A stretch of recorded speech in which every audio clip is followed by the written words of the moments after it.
नमस्कार, आप देख रहे हैं एएनजी न्यूज। आपके साथ मैं नीला। शहर और आसपास की खबरों को लेकर हम हाजिर हैं। शुरू करेंगे प्रमुख खबरों से। राज्य के मंत्री चंपाई सोरेन पहुंचे जमशेदपुर। जिला मुख्यालय सभागार में आयोजित हुई बैठक, विभागीय कार्यों की हुई समीक्षा। देश में लगातार बढ़ते जनसंख्या को नियंत्रण में करने को लेकर जनसंख्या समाधान फाउंडेशन ने देश भर में निकाली रैली। मुख्यमंत्री एवं प्रधानमंत्री के समक्ष कठोर कानून बनाने की उठाई मांग। सीताराम ढेरा थाना क्षेत्र के एग्रीको रोड नंबर 3 में एक घर में घुसा हाईवा, एक मकान हुआ क्षतिग्रस्त।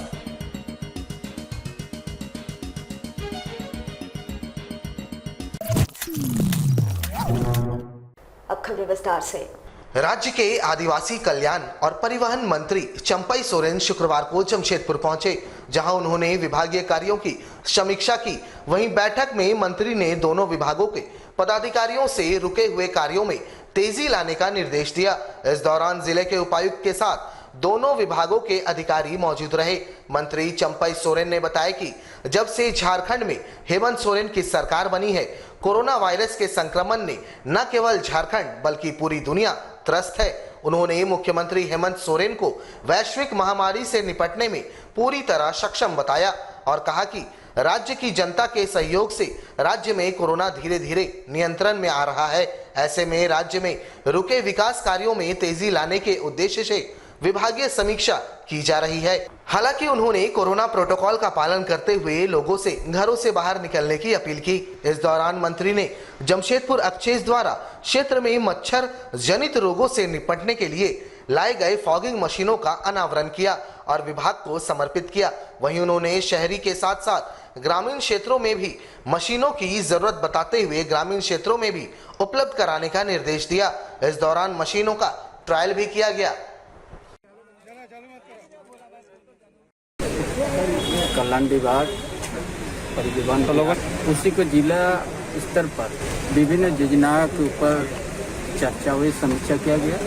जब से सरकार बनी हेमंत सोरेन की सरकार बनने के साथ ही कोरोना भी साथ में आने का, सिर्फ ये प्रदेश नहीं, ये देश नहीं, पूरा विश्व में कोरोना से प्रभावित हुए। अब नियंत्रण में आने लगा, तो नियंत्रण आने के थोड़ा विभाग की कामकाज जो इस जिला के अंतर्गत में, चाहे छात्रवृत्ति का हो या विभिन्न योजना हो, क्या प्रगति है, क्या जरूरी है, वो सारी चीज समीक्षा की गई। शहर में तो हम लोग करेंगे, देहात में ये जरूरी है। आज मलेरिया का, डेंगू का, इसलिए हर ग्रामीण हर पंचायत में ये पहुँचे ताकि वहाँ भी मच्छर से बचना जरूरी है।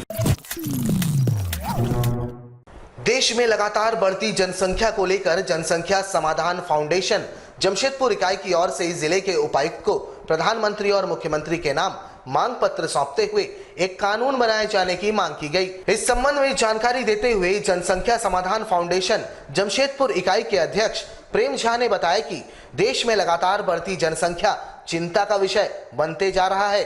केंद्र और राज्य सरकारों को इस दिशा में पहल करते हुए ऐसा कानून लाने की जरूरत है जिससे देश के संसाधनों का सही प्रयोग हर नागरिक कर सके। उन्होंने 2 संतान के बाद तीसरे संतान पर सरकारी सुविधाओं की रोक एवं चौथे संतान की उत्पत्ति पर वोटिंग अधिकार से वंचित किए जाने संबंधी कानून बनाए जाने की मांग की है। गौरतलब हो कि 11 जुलाई को विश्व जनसंख्या दिवस मनाया जाता है। इससे पूर्व फाउंडेशन द्वारा यह मांग उठाई गई है। वैसे इनके द्वारा लगातार जनसंख्या नियंत्रण कानून बनाए जाने की मांग की जा रही है। आगामी 11 जुलाई को विश्व जनसंख्या दिवस पूरे विश्व भर में मनाया जाता है। इसी आलोक में हमारी संस्था जनसंख्या समाधान फाउंडेशन, जो विगत 8 वर्षों से लगातार एक देश में कठोर जनसंख्या नियंत्रण कानून बने उसके लिए आंदोलनरत है।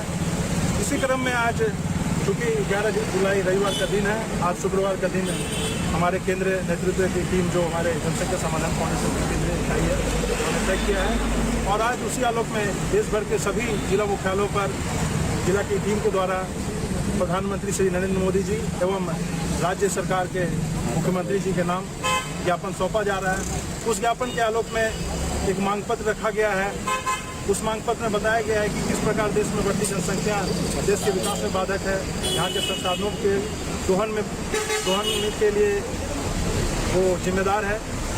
उसी क्रम में आज हम लोग जिला मुख्यालय जमशेदपुर में आए हैं और इस मांग पत्र के माध्यम से हम लोग मांग करेंगे कि जल्द से जल्द देश में एक कठोर जनसंख्या नियंत्रण कानून बने, जिससे कि देश के विकास को गति मिले, आने वाली पीढ़ियों को सुरक्षित भविष्य मिले।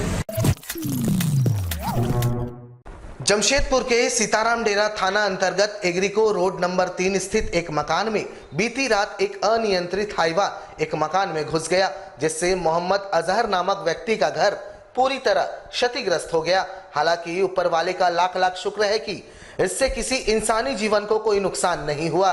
हाइवा में गिट्टी लदा हुआ था। बताया जाता है कि हाइवा बिरसा नगर जा रहा था। घटना के बाद हाइवा का चालक मौके से फरार है। हालांकि अब तक मालिक नहीं पहुंचे हैं, लेकिन उनके मुंशी मौके पर पहुंचे थे। फिलहाल सीताराम डेरा थाना पुलिस मामले की जांच कर रही है।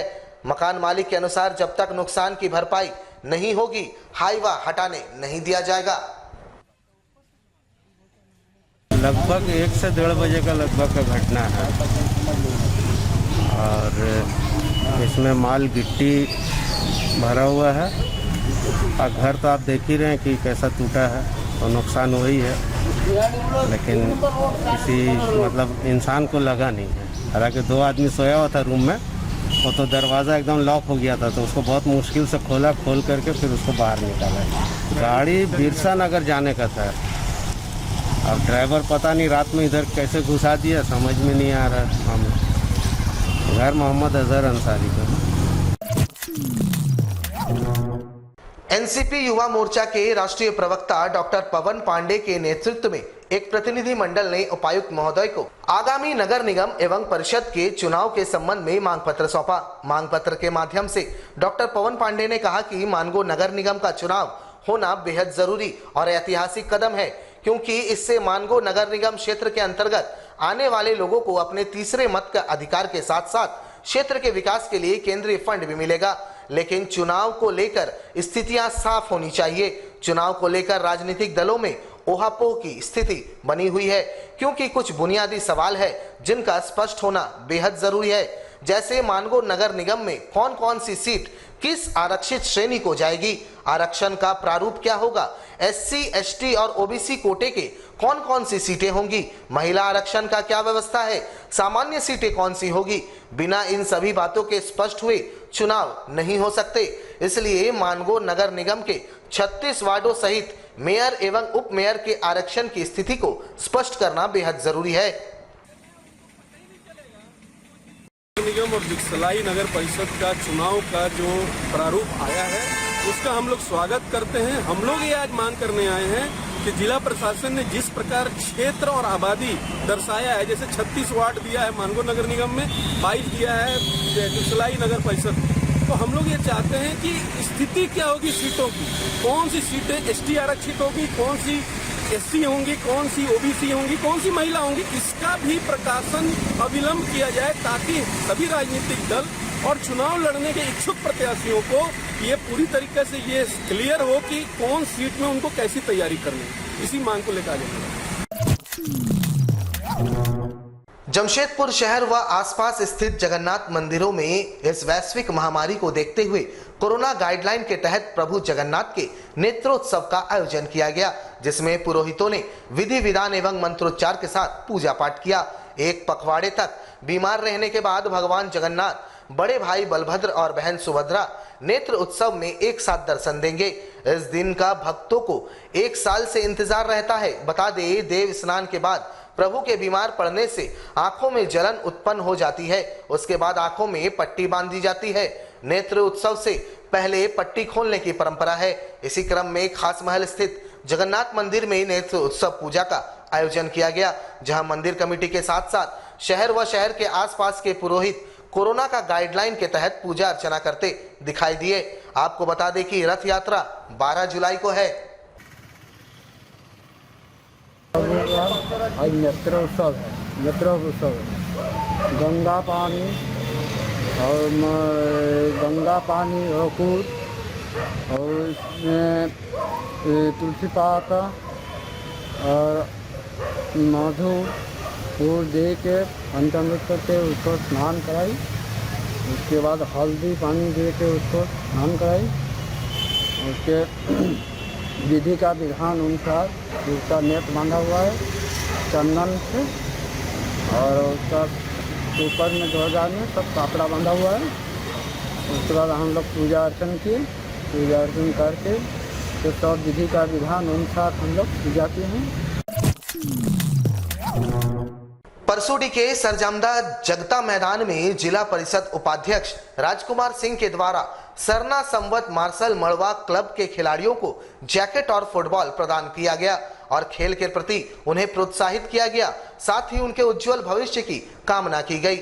जिला परिषद उपाध्यक्ष राजकुमार सिंह ने इस दौरान खिलाड़ियों से मुलाकात की और उनका हौसला अफजाई किया। साथ ही उनके बीच फुटबॉल और जर्सी का वितरण किया। जानकारी देते हुए जिला परिषद उपाध्यक्ष राजकुमार सिंह ने बताया कि ग्रामीण क्षेत्रों में प्रतिभा की कमी नहीं है, जरूरत है एक मंच प्रदान करने की। ऐसे में खिलाड़ियों को प्रोत्साहित करने के उद्देश्य से, उन्हें आगे बढ़ाने के उद्देश्य से हर संभव प्रयास किया जा रहा है। सरना सामंता मार्बल मार्शल मांडवा क्लब को आज हमारे ओर से फुटबॉल और सभी हमारे युवा साथी को जर्सी देने का काम हम लोगों के द्वारा किया गया है। शुरू से रहा है कि जमशेदपुर जो क्षेत्र है, जमशेदपुर में खासकर परसोडी सरजमदा जो हमारा क्षेत्र रहा, यहाँ से एक से एक प्लेयर भारत भी खेले हुए हैं। और यहाँ से केवल प्लेटफॉर्म मिलने की देरी है। प्लेटफॉर्म अगर मिलता है तो यहाँ के प्लेयर अपने आप में नाम रोशन का काम करते हैं। इसलिए हम लोगों ने यहाँ के युवाओं को आगे बढ़ाने के लिए आज क्लब को सभी जितने भी हमारा युवा टीम है उसको हम लोगों ने जर्सी दिया, 2 फुटबॉल दिया और जरूरत पड़ेगा तो हर जगह पर, हर मुकाम पर इनके साथ हम लोग खड़े रहेंगे ताकि हमारे युवा आगे खेले और देश के लिए खेले और राज्य के लिए खेले। हमारे साथ लगातार जुड़े रहने के लिए आप हमें YouTube पर जरूर सब्सक्राइब करें। आज के लिए बस इतना ही। कल आपसे फिर मिलेंगे कुछ नई खबरों के साथ। तब तक के लिए AMG न्यूज़ की पूरी टीम को दीजिए इजाजत। नमस्कार।